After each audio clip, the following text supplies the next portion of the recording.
I bet 99% of you guys don't know these tricky method overloading edge cases in Java. You don't believe me? Let me prove you wrong. Okay, so I have two methods with same name m1 but different parameters. In first I have a string and in second I have object. Now if I call m1 with null argument, what will happen? Your choices are string will be printed, object will be printed, null pointer exception, compilation error saying ambiguous methods are declared. If you said option D, compilation error, then my friend you are wrong. Its string will be printed. Why?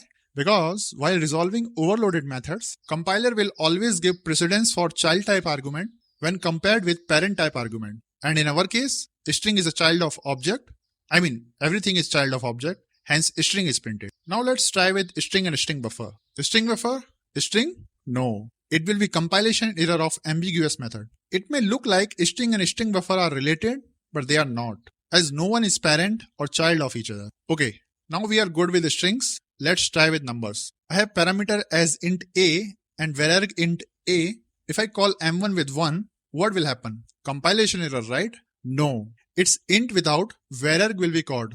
As vararg was introduced later in Java, and Java is known for maintaining the legacy code, so for that consideration, method with int will be executed. Let's have an easy one. I have int and float, and in second I swapped them. If I call m1 with 1, 2, compilation error will occur. But what will be the message? If you guessed ambiguous method, then you are champion in automatic promotion in argument matching. If you guessed anything else, then no worries. Just remember this diagram, how auto promotion happen in Java primitive types. Byte, short and char promoted to int, then it will be promoted to long, then float, and finally double as and when required. Okay, last with respect to generics. I have one method with list of integers and second totally unrelated list of strings. If I call m1 with list of integers, what will happen? If you are going ahead with integer list, then one last time as well, you guessed it wrong. Why? Because generics are compile time only. Once code is compiled, we don't have generic. So no matter you declare parameter as list of integer, string or any class T,